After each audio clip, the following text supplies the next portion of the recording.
Hello everyone, welcome back to channel. हम लोग NCERT science class 10th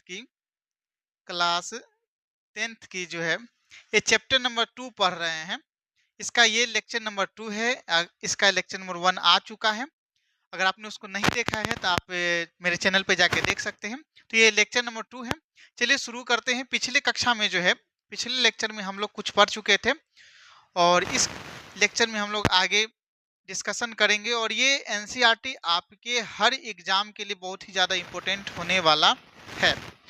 ठीक है, तो चलिए शुरू करते हैं।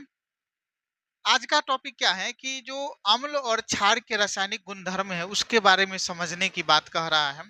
तो कह रहा है कि प्रयोगशाला में अम्ल एवं क्षारक। अब यहाँ पर क्रियाकलाप दिया हुआ है 2.1। कह रहा है कि विज्ञान की प्रयोगशाला में हाइड्रोक्लोरिक अम्ल। देखिए यहाँ पर जो भी दिया हुआ है हम एक एक करके इसको फिर से हम थोड़ा सा हाईलाइट करके पढ़ेंगे कि यहाँ पर क्या दिया हुआ है, हाइड्रोक्लोरिक अम्ल। तो पहले ये समझिए कि हाइड्रोक्लोरिक अम्ल का जो है सूत्र क्या है। ठीक है, तो HCl हाइड्रोक्लोरिक अम्ल का क्या सूत्र है, HCl है, ये याद रखिएगा। यहाँ पर फिर बोला है सल्फ्यूरिक अम्ल H2SO4, ये याद रखिएगा। नाइट्रिक अम्ल HNO3, ये याद रखिएगा। एसिटिक अम्ल CH3COOH, ये याद रखिएगा। सोडियम हाइड्रोक्साइड का सूत्र होता है NaOH। कैल्शियम हाइड्रोक्साइड का सूत्र होता है कैल्शियम OH का होल ट्वाइस, CaOH का होल ट्वाइस। पोटेशियम हाइड्रोक्साइड का सूत्र होता है KOH। मैग्नीशियम हाइड्रोक्साइड का सूत्र होता है MgOH का होल ट्वाइस। और अमोनियम हाइड्रोक्साइड का सूत्र होता है NH4OH। अब यहाँ पर जो है कहने का मतलब ये है कि ये तो दिया हुआ है, चलिए हम लोग आगे इसको जो करना है, ठीक है।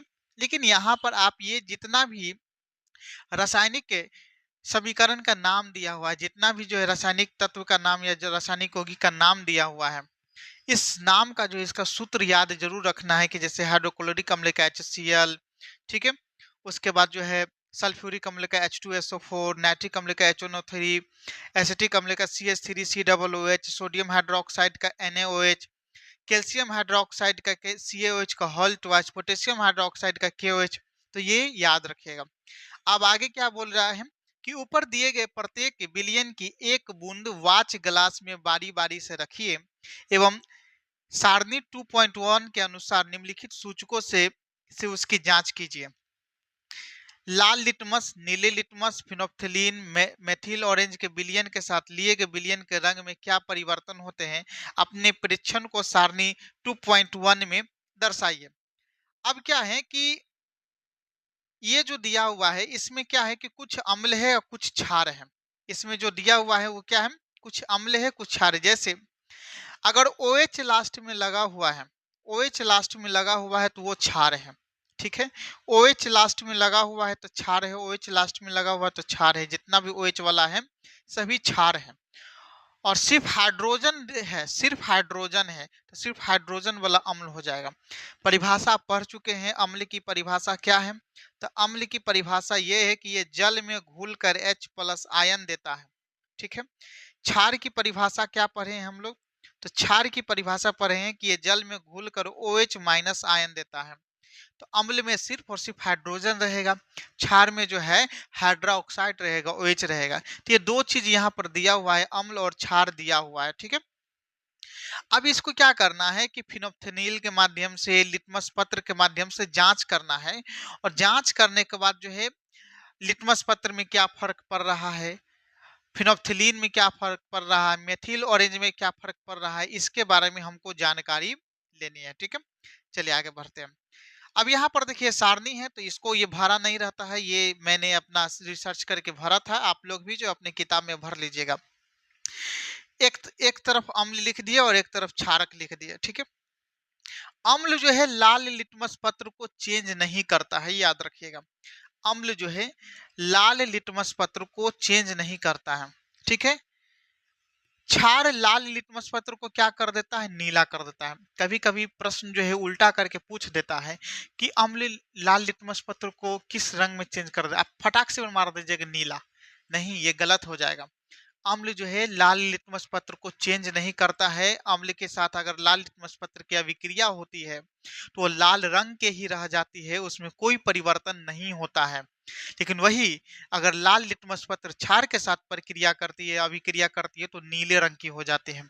उसी प्रकार इसका उल्टा, कि अगर नीला लिटमस पत्र है, नीला लिटमस पत्र वो अम्ल के साथ अभिक्रिया करेगा तो लाल हो जाएगा। एक ट्रिक याद करवाए थे, अनिल अनिल अम्ल नीले लिटमस पत्र को लाल कर देता है, तो अम्ल जो है नीले लिटमस पत्र को लाल कर देगा। लेकिन अगर प्रश्न ये पूछेगा कि भाई एक अम्ल है, एक अम्ल है, ठीक है, और इस अम्ल में जो है हम लाल लिटमस पत्र की अभिक्रिया करवाते हैं, तो क्या लाल लिटमस पत्र में कोई परिवर्तन होगा? तो नहीं। अगर अम्ल में नीले नीले लिटमस पत्र की अभिक्रिया करवाएंगे तो वो लाल हो जाएगा। अगर क्षार की बात करें, अम्ल नीला से अभिक्रिया करता है। अगर हम क्षार की बात करें, क्षार में नीला से अभिक्रिया करवाते हैं, क्षार को नीले लिटमस पत्र में डालते हैं, तो क्या ये चेंज होगा? तो यहाँ पर वही बात आ जाएगी कि क्षार जो है नीले लिटमस पत्र से अभिक्रिया नहीं करेगा। क्षार क्या नहीं करेगा? तो नीले लिटमस पत्र से अभिक्रिया नहीं करेगा, मतलब कोई परिवर्तन नहीं लगाएगा। उसके बाद अगर अम्ल फिनोप्थिलीन के साथ अभिक्रिया करता है तो वो रंगहीन बना देता है। अम्ल जो है फिनोप्थिलीन को क्या बना देता है? रंगहीन बना देता है। और क्षार फिनोप्थिलीन को क्या बना देता है? तो गुलाबी बना देता है। अम्ल फिनोप्थिलीन को रंगहीन बना देता है और क्षार फिनोप्थिलीन को गुलाबी बना देता है। फिर आगे आता है कि जब मेथोल ऑरेंज विलयन को जो है अम्ल के साथ मिलाया जाता है, तो मेथिल ऑरेंज को लाल बना देता है अम्ल, और क्षार जो है पीला बना देता है। मेथिल ऑरेंज को अम्ल लाल बना देता है और क्षार क्या बना देता है? पीला बना देता है। तो ये याद रखिएगा, ठीक है। और ये तो बहुत ही ज्यादा इंपॉर्टेंट है, क्या है ना कि कंफ्यूजन करने के लिए आपको प्रश्न दे ही देगा कि जो है अम्ल की अभिक्रिया लाल लिटमस पत्र से करवा देगा और ऑप्शन में नीला डाल देगा, आप लोग गलती मार के चल आइएगा, ठीक है। आगे है, रंग में परिवर्तन के द्वारा रंग में परिवर्तन के द्वारा यह सूचक हमें बताते हैं कि कोई पदार्थ अम्ल है या क्षारक। कुछ ऐसे पदार्थ होते हैं जिनकी गंध अम्लीय या क्षारकीय माध्यम में भिन्न हो सकती है, इन्हें गंधीय सूचक कहते हैं। क्या होता है कि ऐसा बात नहीं है कि सिर्फ कलर के ही माध्यम से, सिर्फ रंग के ही माध्यम से जो है हम ये पहचान पाएंगे कि ये अम्ल है और ये क्षार है। ऐसा कहना भी गलत होगा कि अम्ल और क्षार जो है सिर्फ कलर को ही चेंज करता है, नहीं। अम्ल और क्षार जो है किसी ऐसे तत्व से अभिक्रिया या किसी ऐसे पदार्थ से अभिक्रिया करके उसका जो है गंध को भी चेंज कर देता है। गंध, और उस गंध को जो चेंज होता है तो उससे जो हमें सूचना मिलती है कि भाई ये चीज अम्ल है, ये चीज क्षार है, तो उसको कहते हैं हम लोग गंधीय सूचक कहते हैं। क्या कहते हैं? गंधीय सूचक। अब जैसे यहाँ पर क्रियाकलाप दिया हुआ है कि बारीक कटी हुई प्याज तथा स्वच्छ कपड़े के टुकड़े को एक प्लास्टिक के थैले में लीजिए, थैले को कसकर बांध दीजिए, पूरी रात फ्रीज में रहने दीजिए। अब इस कपड़े के टुकड़े का उपयोग अम्ल और क्षारक की जांच के लिए किया जा सकता है। कहने का मतलब ये हो गया कि एक प्याज का कटा हुआ लेना है, बारीक कटा हुआ, उसको कपड़े में बांध देना है और उसको प्लास्टिक के बर्तन में बंद करके फ्रीज में डाल देना रात भर के लिए। अब क्या होगा कि अ, जो सुगंध होता है, जो प्याज में जो गंध होता है, प्याज में गंध किसके माध्यम से होता है? सल्फर के माध्यम से होता है, ठीक है। तो जो गंध होता है प्याज में जो गंध होता है वो कपड़ा में आ जाएगा, कपड़ा में आ जाएगा तो अब उसको जो है अम्ल और क्षार के माध्यम से जांच करेंगे। इनमें से दो टुकड़े लीजिए, उनकी गंध की जांच कीजिए। इससे इन्हें स्वच्छ तरह पर रखकर उनमें से एक टुकड़े को HCl से, यानी कि ये अम्ल हो गया, और दूसरे टुकड़े NaOH यानी कि ये क्षार हो गया। दोनों टुकड़ों को जल से धोकर उसकी गंध की पुनः जांच कीजिए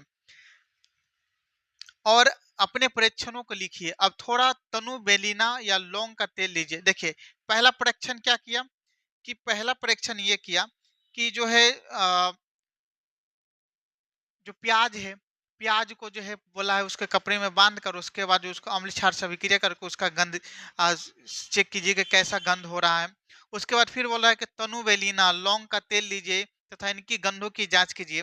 एक परखनली में HCl और NaOH का विलयन लीजिए, दोनों में तनु बेलिना एसेंस के कुछ बूंदे डालकर उसे हिलाइए, उसकी गंध पुनः जांच कीजिए। यदि गंध में कोई बदलाव है तो उसे दर्ज कीजिए। इसी प्रकार तनु HCl और तनु NaOH के साथ लौंग के तेल की गंध में आए परिवर्तन को भी जांच अपने परीक्षण में दर्ज कीजिए।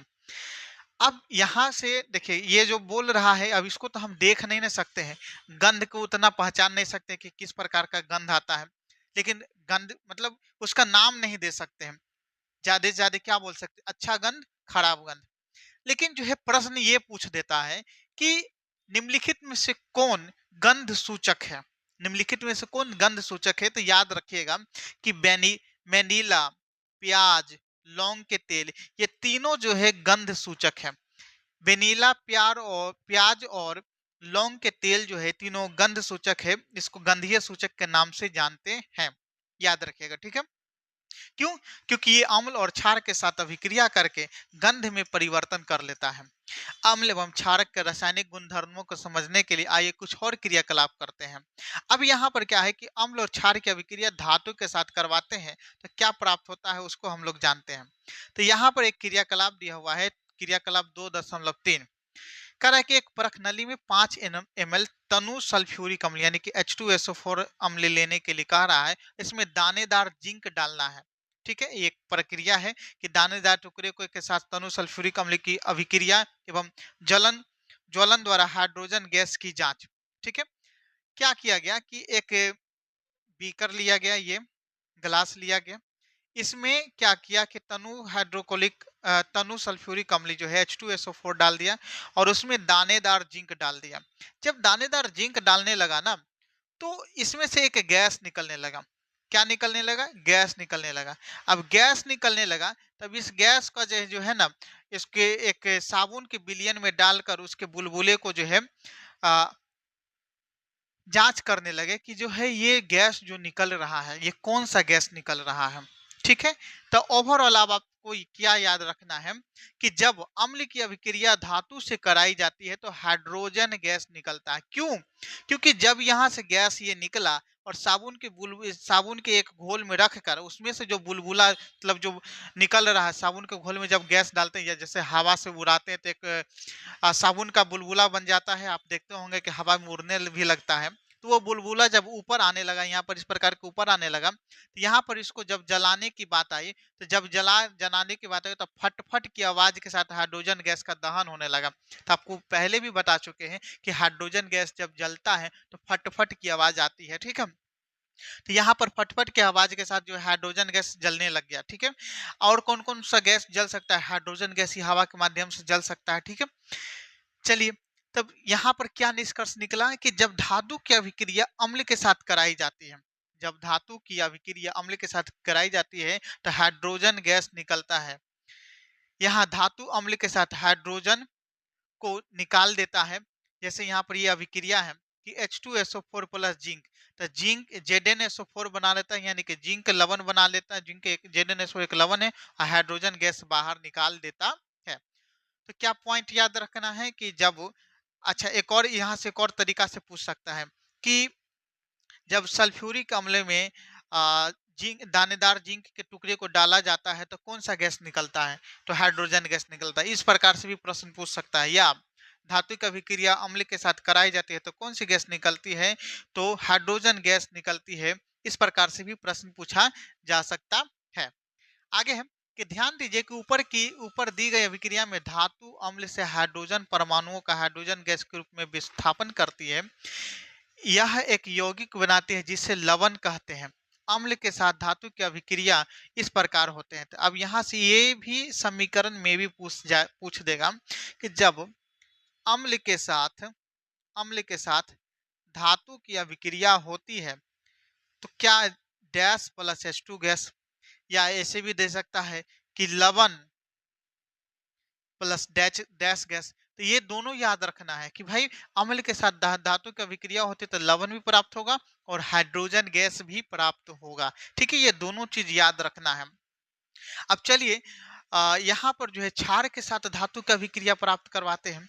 क्षार के साथ जब धातु की अभिक्रिया होती है, देखिए एक प्रखनली में जिंक के कुछ दानेदार लीजिए, फिर जिंक का ही दाना लिया गया है, उसमें सोडियम हाइड्रोक्साइड डाला गया है और उसके बाद गर्म किया जाता है। तो गर्म किया जाता है तो क्या प्राप्त होता है? जैसे सोडियम हाइड्रोक्साइड डाला गया और जिंक के साथ अभिक्रिया करवाया गया, तो जिंक सोडियम जिंकेट जो कि एक लवण होता है और हाइड्रोजन गैस, यहाँ पर भी क्या होता है? हाइड्रोजन गैस प्राप्त हो रहा है। कहने का मतलब ये हो गया कि जब क्षार की अभिक्रिया धातु के साथ प्राप्त होती है तो लवण तथा हाइड्रोजन गैस प्राप्त होगा। दोनों में सेम चीज है। अम्ल की भी अभिक्रिया धातु के साथ करवाई जाती है तो लवण तथा हाइड्रोजन गैस, और क्षार की भी अभिक्रिया अगर धातु के साथ कराई जाती है तो लवण तथा हाइड्रोजन गैस बनता है। आप देखेंगे कि अभिक्रिया में पुनः हाइड्रोजन गैस बनता है, किंतु ऐसी अभिक्रिया सभी धातुओं के लिए संभव नहीं है। मतलब ये कि ये जो अभिक्रिया है सभी धातु के लिए संभव नहीं, कहीं पर कुछ मतलब एक्सेप्शन भी आ जाता है। आगे है धातु कार्बोनेट और धातु हाइड्रोजन कार्बोनेट अम्ल के साथ कैसे अभिक्रिया करते हैं, इसके बारे में हम लोग अगले वीडियो में जानेंगे। वीडियो अच्छा लगा तो लाइक कीजिएगा, चैनल को सब्सक्राइब कीजिएगा। फिर मिलते हैं नेक्स्ट वीडियो में। जय हिंद।